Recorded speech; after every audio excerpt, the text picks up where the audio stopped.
आप देख रहे हैं के न्यूज, खबरों का सारथी। 4200 कर्मचारियों की लगाई गई ड्यूटी। बद्रीनाथ के 9 पोलिंग स्टेशन पर पहली बार मतदान। मंगलौर के लेबर हेड़ी गांव में वोट नहीं डालने को लेकर हंगामा। भाजपा प्रत्याशी समेत कार्यकर्ताओं पर मारपीट का आरोप। केदारनाथ विधायक शैला रानी रावत का निधन। रीढ़ की हड्डी के ऑपरेशन के बाद बिगड़ी थी तबीयत। 3 दिन से वेंटिलेटर पर थी शैला रानी। खटीमा, टनकपुर और बनबसा में जल भराव और बाढ़ का हवाई निरीक्षण कर सीएम धामी ने जानी स्थिति। अधिकारियों को राहत कार्यों में तेजी लाने के आदेश। उत्तराखंड में बने बाढ़ जैसे हालात। उधम सिंह नगर जिले के कई इलाकों में भरा बारिश का पानी। लोगों को रस्सी और लकड़ियों के सहारे बचाया गया।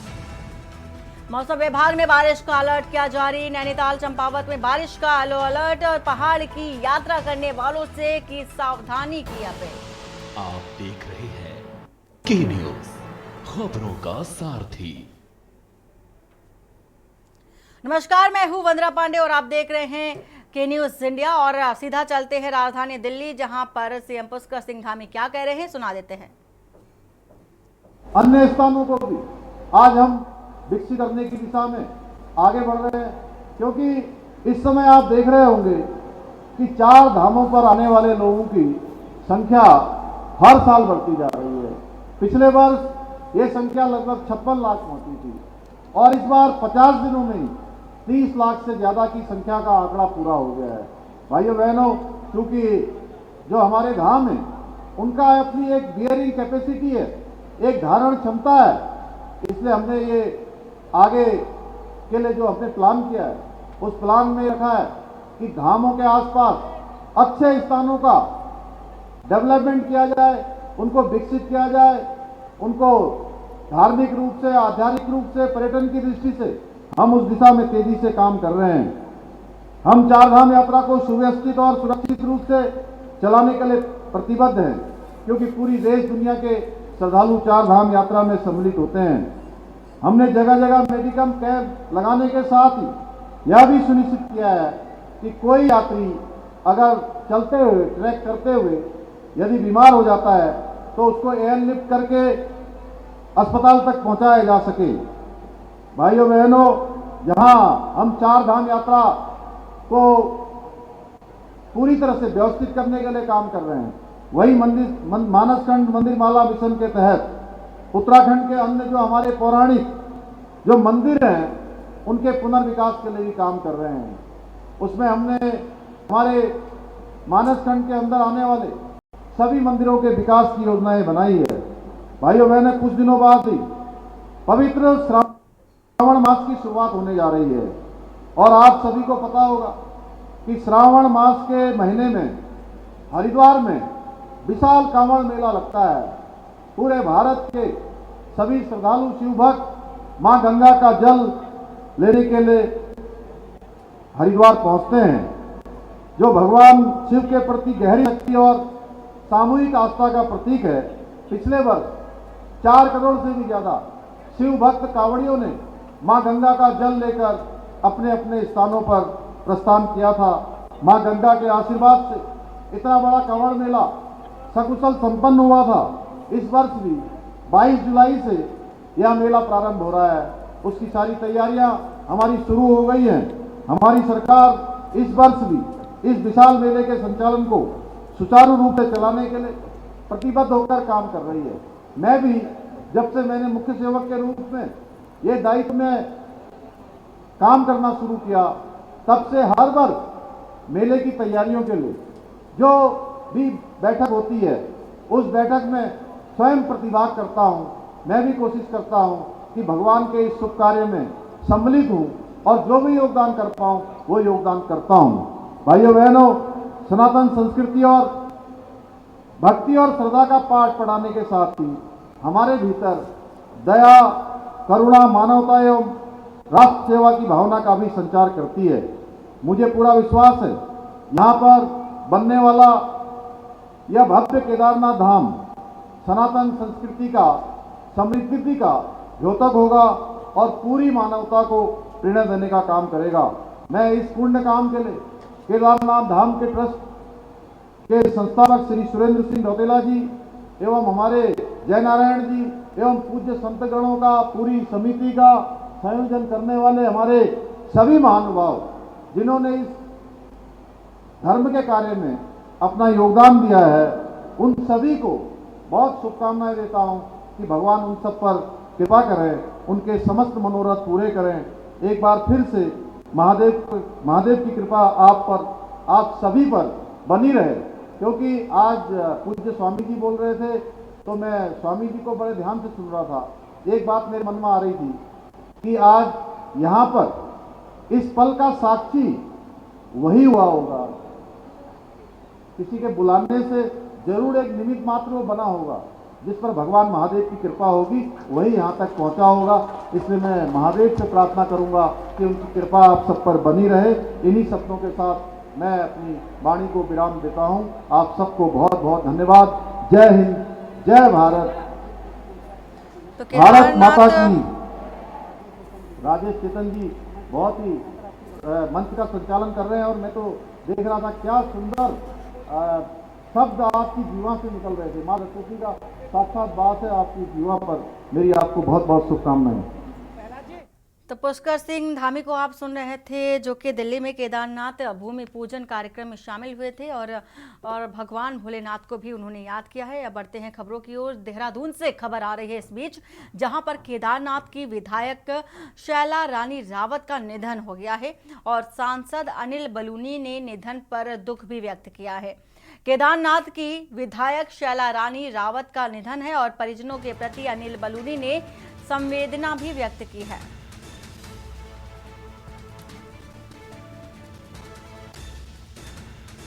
तो विधायक शैला रानी का निधन हो गया है और केदारनाथ की विधायक हैं शैला रानी, जिनका निधन हो गया है। गहरी शोक संवेदना अनिल बलूनी ने व्यक्त की है, परिजनों के प्रति शोक संवेदना भी प्रकट की है।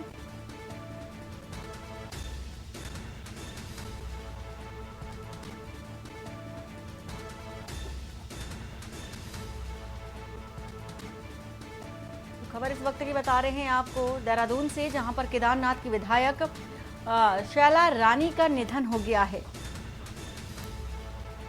और बताया जा रहा है कि रीढ़ की हड्डी का ऑपरेशन भी हुआ था। रीढ़ की हड्डी की वजह से बीमार भी चल रही थी और हॉस्पिटल में भी थी। फिलहाल खबर है कि शैला रानी के निधन पर अनिल बलूनी ने शोक संवेदना प्रकट की है। परिवार के प्रति भी शोक संवेदना प्रकट की। देहरादून से एक खबर बता रहे हैं आपको,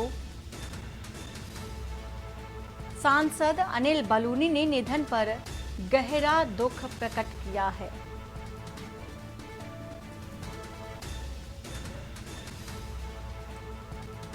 और ये एक्स पर की गई पोस्ट है, जो कि हम आपको दिखा रहे हैं टीवी स्क्रीन के माध्यम से।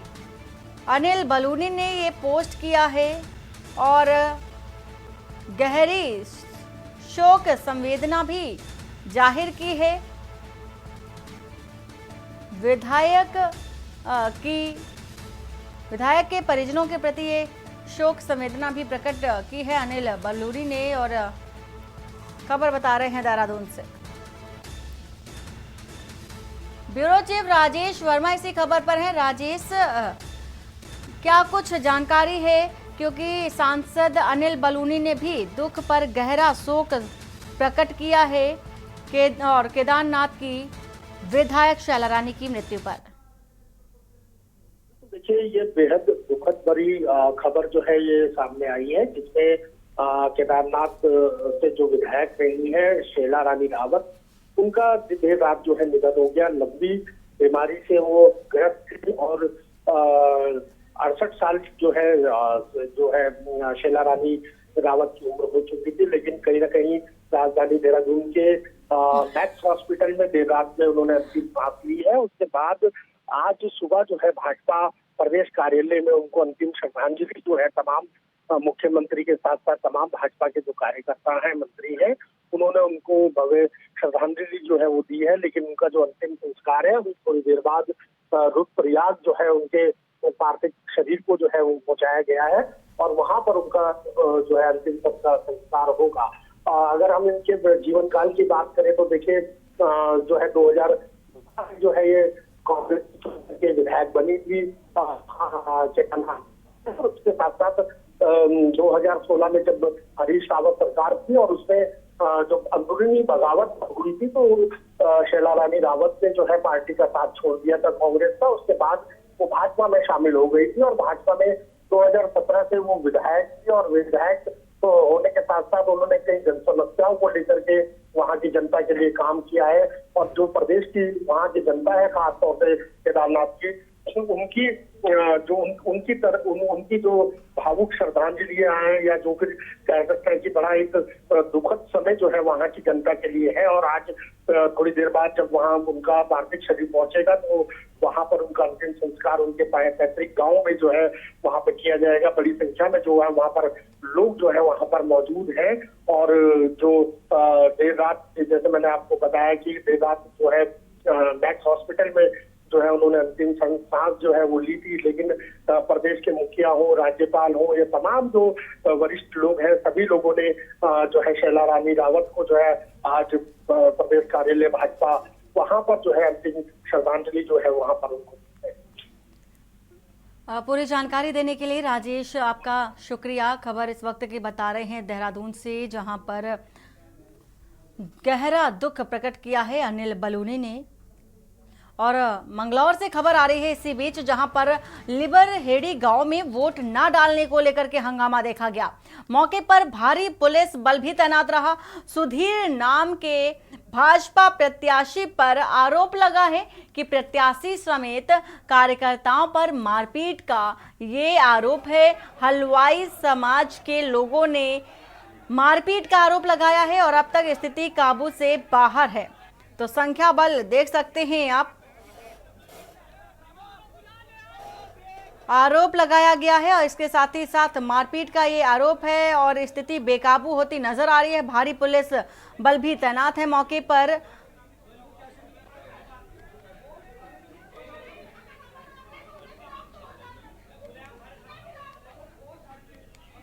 तो भाजपा प्रत्याशी पर ये आरोप है और भारी तादाद में लोगों का जमावड़ा भी देखा जा सकता है। स्थिति संभालने के लिए पुलिस बल भी मौके पर पहुंच चुका है, लेकिन स्थितियां अभी भी काबू से बाहर नजर आ रही हैं।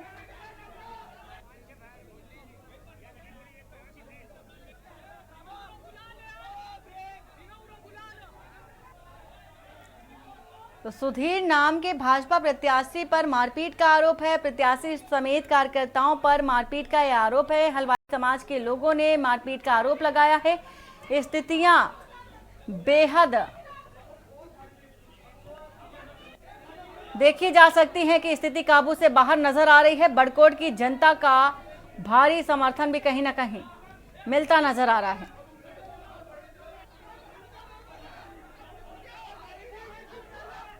तो भाजपा प्रत्याशी बताया जा रहा है, कार्यकर्ताओं के साथ ही साथ मारपीट का आरोप है। मंगलौर से ये तस्वीर आपको दिखा रहे हैं। लिबर हेड़ी गांव में वोट ना डालने को लेकर के हंगामा देखा गया। लोगों ने जमकर हंगामा किया है और स्थितियों को काबू में लाने के लिए मौके पर पुलिस बल भी पहुंच चुका है और हालात हैं उसको संभालने की कोशिश की जा रही है। मंगलौर की ये तस्वीर आपको दिखा रहे हैं इस वक्त, जो कि वोट ना डालने को लेकर के विवाद हुआ। मौके पर भारी पुलिस बल भी तैनात रहा। जैसे ही सूचना पुलिस को मिली वैसे ही पुलिस भी मौके पर पहुंच गई और स्थितियों को काबू में लाने के लिए भरसक प्रयास भी पुलिस की ओर से देखा जा रहा है। और बताया जा रहा है कि सुधीर नाम के भाजपा प्रत्याशी पर मारपीट का आरोप है। प्रत्याशी समेत कार्यकर्ताओं पर भी मारपीट का आरोप है और वोट ना डालने को लेकर के विवाद हुआ था। अब तक स्थिति काबू से बाहर बताई जा रही है। तो तस्वीर आप देख सकते हैं। अकील अहमद इसी खबर पर है। अकील, पूरा मामला क्या है, विस्तार से बताइए जरा। जी देखिए, मैं बताना चाहूंगा, आज मानो चुनाव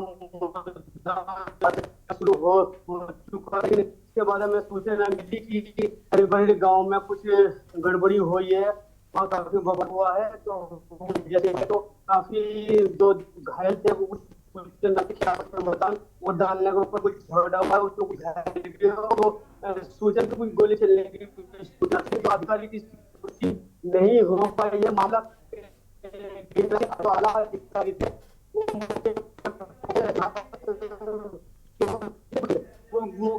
और अकील, आपकी आवाज स्पष्ट नहीं आ पा रही है। फिलहाल पूरी जानकारी देने के लिए आपका शुक्रिया। खबर इस वक्त बता रहे हैं मंगलौर से भारी संख्या में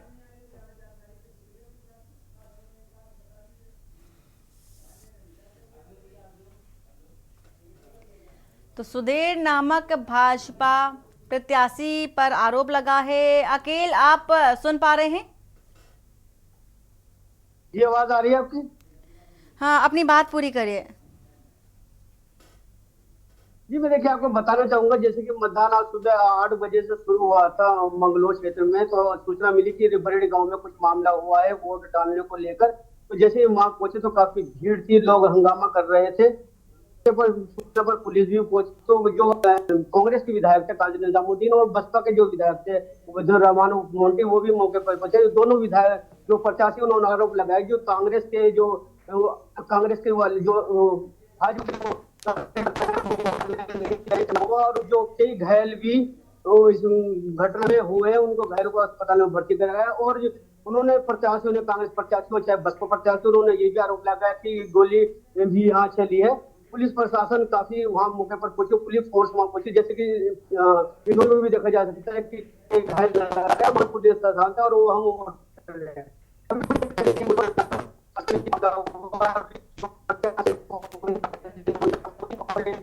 अकील, आपकी आवाज स्पष्ट नहीं आ पा रही है। पूरी जानकारी देने के लिए बहुत बहुत शुक्रिया आपका। तस्वीर लगातार आपको दिखा रहे हैं मंगलौर से।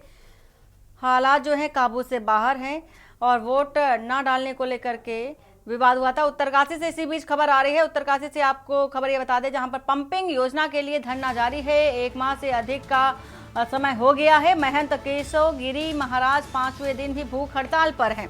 बड़कोट की जनता का समर्थन भी मिलता नजर आ रहा है। शीघ्र मांग पूरी न होने पर उग्र आंदोलन भी हो सकता है और इसी के साथ ही साथ भजन कीर्तन करके सरकार को जगाने का जो प्रयास है, काम है, वो किया जा रहा है। तस्वीर भी आपको दिखा रहे हैं विरोध प्रदर्शन की और सरकार पर लगाए गए अनदेखी के आरोप। यमुनोत्री धाम के पड़ाव बड़कोट के मुख्य समस्या है और समस्या के निदान को लेकर के ये विरोध प्रदर्शन किया जा रहा है। लगातार कहा जा रहा था कि उन्होंने कई बार ये आवाजें उठाई, लेकिन सरकार की ओर से लगातार अनदेखी की गई और मजबूरन उन्हें ऐसा कदम उठाना पड़ रहा है। अगर उनकी समस्या का निदान नहीं होता है तो आगे उग्र आंदोलन हो सकता है। तो पंपिंग योजना के लिए देखा जा रहा है कि धरना प्रदर्शन लोगों का, जिसमें महिलाएं भी शामिल हैं, पुरुष भी शामिल हैं। और देहरादून से इसी बीच खबर आ रही है, जहां पर मौसम विभाग ने बारिश का अलर्ट जारी किया है। नैनीताल चंपावत में बारिश का येलो अलर्ट जारी है। देहरादून, पौड़ी, टेहरी और अल्मोड़ा, बागेश्वर में भी येलो अलर्ट जारी है। पिथौरागढ़ की अगर बात कर लें तो पिथौरागढ़ में भी यही देखा जा रहा है, येलो अलर्ट जारी किया गया है। उधम सिंह नगर में भी यही हालात देखे जा रहे हैं, जहां पर हल्की बारिश की संभावनाएं भी व्यक्त की जा रही हैं। पहाड़ की यात्रा करने वालों से भी सावधानी बरतने की भी जो अपील है प्रशासनिक तौर पर की जा रही है। और खबर आपको इस वक्त की देहरादून से बता रहे हैं, जहां पर कहीं कहीं हल्की बारिश, मध्यम बारिश तो कहीं भारी बारिश की संभावनाएं मौसम विभाग की ओर से लगातार जारी की जा रही हैं। फिलहाल वो जिले भी बता रहे हैं आपको जहां पर येलो अलर्ट जारी किया गया है, उनमें से पिथौरागढ़ और उधम सिंह नगर के साथ ही साथ कई ऐसे जिले हैं जहां पर येलो अलर्ट मौसम विभाग की ओर से जारी किया गया है। पहाड़ी क्षेत्रों की अगर बात कर ले तो पहाड़ी क्षेत्रों में भी सावधानी बरतने की बात की जा रही है। और खटीमा से खबर आ रही है, जहां पर खटीमा के जो टनकपुर है और बनबसा क्षेत्र में विगत कुछ दिनों से हुई लगातार वर्षा से हुए जल भराव और बाढ़ के कारण हुए नुकसान का जायजा लेने प्रदेश के मुख्यमंत्री पुष्कर सिंह धामी 1 दिवसीय दौरे के दौरान बनबसा पहुंचे, जहां उन्होंने हेलीकॉप्टर द्वारा टनकपुर और बनबसा के बाढ़ प्रभावित क्षेत्रों का हवाई निरीक्षण किया। इसके बाद सड़क मार्ग द्वारा मुख्यमंत्री खटीमा पहुंचे और उन्होंने चकरपुर के बनखंडी नाथ मंदिर में बनाए गए अस्थायी बाढ़ पीड़ित शरणार्थी कैंप का निरीक्षण किया। मुख्यमंत्री ने बाढ़ पीड़ितों से मुलाकात की और उन्हें ढांढस बंधाया। साथ ही मुख्यमंत्री ने खटीमा में बाढ़ प्रभावित क्षेत्रों का दौरा भी किया। वहीं मीडिया से बात करते हुए मुख्यमंत्री ने कहा है कि टनकपुर बनबसा क्षेत्र के बाढ़ प्रभावित क्षेत्र का स्थलीय और हवाई निरीक्षण किया है। साथ ही खटीमा में आपदा के कारण बेघर हुए लोगों से मुलाकात भी की है। उन्होंने यह भी कहा कि अधिकारियों के साथ ही साथ अधिकारियों से भी यह भी कहा कि बाढ़ से हुए नुकसान का शीघ्रता से आकलन कर तत्काल मुआवजा राशि बाढ़ पीड़ितों को बांटी जाए। मुख्यमंत्री पुष्कर सिंह धामी ने कहा है कि उनकी प्राथमिकता है कि सर्वप्रथम पीड़ितों को मुआवजा दिया जाए और जिंदगी पटरी पर लाई जाए।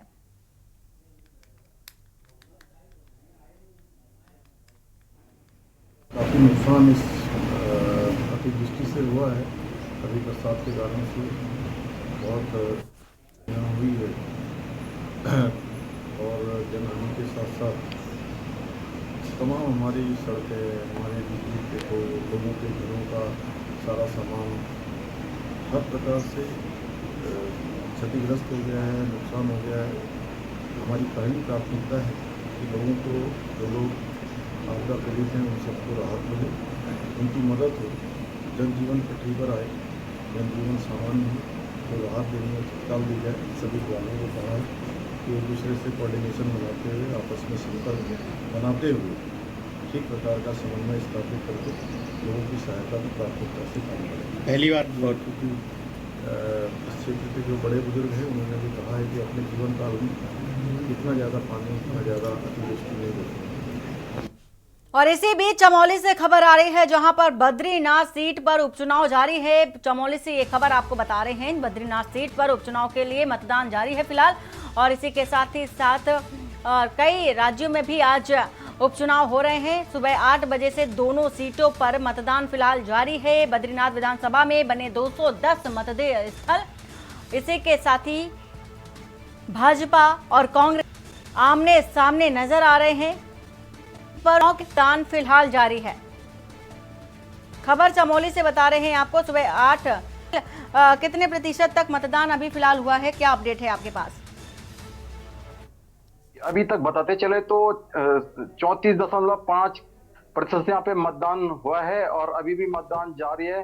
चमोली जिले में आज जो चुनाव है, यहाँ पे लोग मतदान केंद्र में अभी भी जुटे हुए हैं। लोग अपने मताधिकार का प्रयोग कर रहे हैं और सुबह 8 बजे से ही यहाँ पे मतदान शुरू हुआ है। और बताते चले कि आज भी जो चमोली जिले की स्थिति है, फिलहाल बद्रीनाथ जो राष्ट्रीय राजमार्ग है, ये जोशीमठ के समीप ये भी बंद पड़ा हुआ है। जी, इस समय देखा जा रहा है जिस तरह से भाजपा और कांग्रेस लगातार उत्तराखंड में हमेशा से ही पीक दल रहे हैं, तो दोनों ही दलों में फिर से देखा जा रहा है कि आपस में तनातनी तो है ही, लेकिन दोनों ही दल आमने सामने नजर आ रहे हैं। कड़ी टक्कर देखी जा रही है। इस समय ऐसी खबर निकलकर सामने आई, क्या कुछ इसको लेकर जानकारी?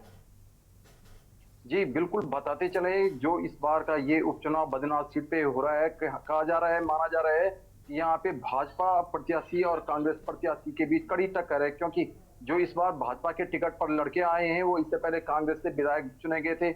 उन्होंने इस सीट से अपना इस्तीफा दिया, उसके बाद कांग्रेस भाजपा में शामिल हुए। कांग्रेस से इस्तीफा दे करके तो इस बार वो कांग्रेस ने जिनको टिकट दिया है, लखपत बुटोला, वो पिछली बार दावेदार थे लेकिन उन्हें टिकट नहीं मिला। उनके बीच और राजेंद्र भंडारी के बीच यहाँ पे कड़ा मुकाबला है। अब देखने वाली बात ये परिणाम, क्योंकि 13 तारीख को इसका परिणाम निकलेगा, लेकिन जो यहाँ पे जो मतदाता है वो बता रहे हैं वो कि इस बार बहुत कड़ा मुकाबला देखने को मिलेगा। दोनों ही प्रत्याशी मजबूत दावेदार हैं, दोनों ही कांग्रेस के लिए पहले काम कर चुके हैं। राजेंद्र भंडारी पूर्व में विधायक रहे हैं और निर्दलीय भी विधायक रह चुके हैं। उसके बाद वे कांग्रेस से भी विधायक बन चुके हैं, मंत्री रहे हैं यहाँ पे। लेकिन जो उनके प्रतिद्वंदी है जो कांग्रेस के हैं, वो भी प्रदेश प्रवक्ता रहे हैं और साथ ही बताते चले कि वो जिला पंचायत के यहाँ पे अध्यक्ष रहे हैं, लखपत बुटोला। वो बहुत मजबूत दावेदार के रूप में यहाँ पे सामने आ रहे हैं।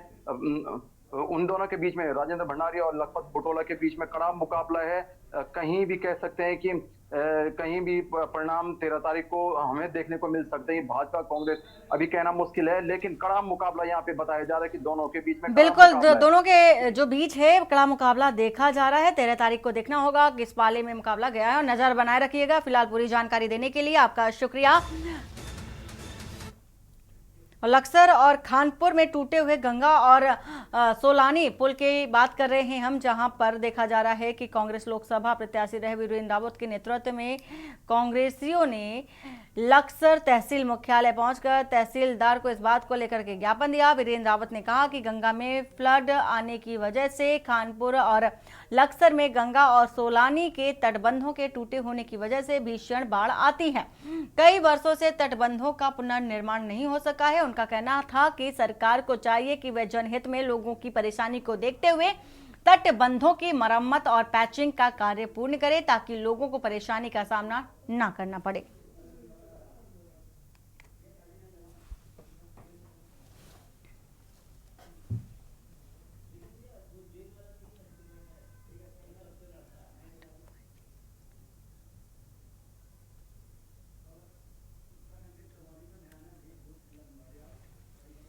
और बड़ी खबर इस बीच आ रही है चमोली से, जहां पर भूस्खलन हुआ है। उत्तराखंड के चमोली जिले में भयानक भूस्खलन हुआ है। बड़ी खबर इस वक्त की आपको बता रहे हैं। जोशीमठ बद्रीनाथ राष्ट्रीय राजमार्ग फिलहाल बंद कर दिया गया है।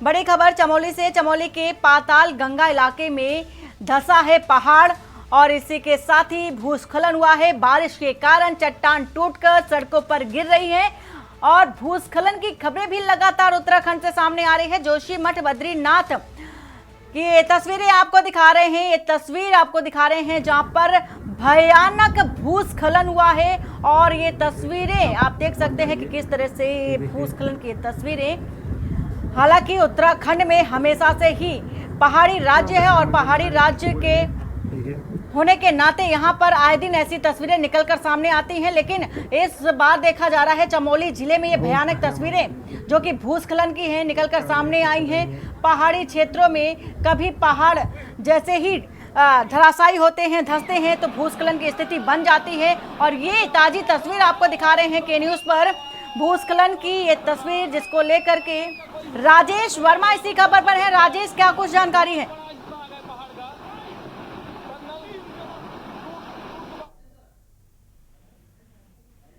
राजेश, सुन पा रहे हैं आप?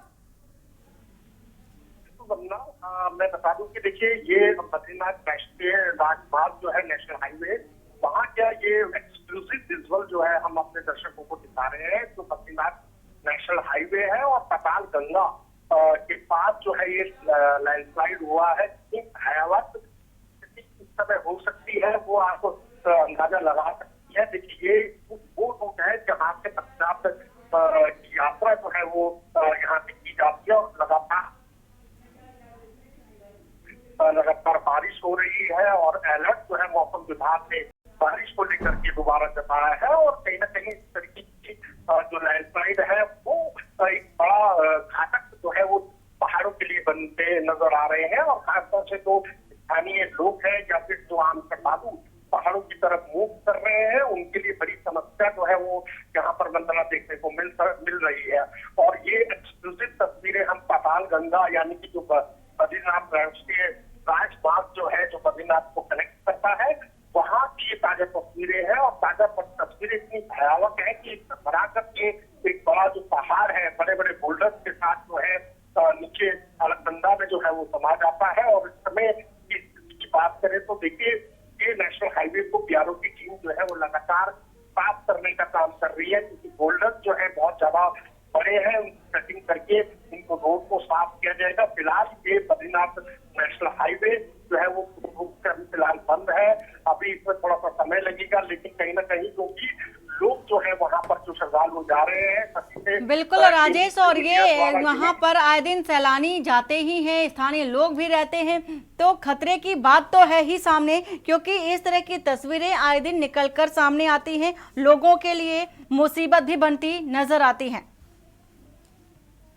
वंदना, देखिए, ये तस्वीरें जो है वो बयां कर रही है खुद अपने आप ही ये तस्वीरें बयान कर रही है कि क्या भयावह ये जो मंजर है वो यहाँ पर देखने को मिल रहा है। और इस तरीके की घटनाएं जो है अम्बोई पहाड़ों पर इस समय देखने को मिल रही है। इससे पहले भी पिथौरागढ़ जो है वहां पर भी इस तरीके का हादसा जो है वो देखने को मिला। लेकिन खैर इसमें ये शुक्र मानाने वाली बात है कि इस लैंडस्लाइड की चपेट में जो है कोई जान नहीं गई। लेकिन ये कहा जा सकता है कि स्थिति बड़ी जगह काफी तनावपूर्ण है पहाड़ों की तरफ। बिल्कुल, पहाड़ों की स्थिति बेहद तनावपूर्ण है, जैसा कि तस्वीरें भी दिखा रहे हैं लैंडस्लाइडिंग की। पूरी जानकारी देने के लिए राजेश आपका शुक्रिया। और चमोली से ये भूस्खलन की तस्वीरें, ताजी तस्वीर के न्यूज पर आपको दिखा रहे हैं। और ये भयानक भयावह दृश्य भूस्खलन का है जो कि चमोली से दिखा रहे हैं आपको। और बुलेटिन में फिलहाल इतना ही। बाकी की खबरों के लिए बने रहिए आप के न्यूज इंडिया के साथ। नमस्कार।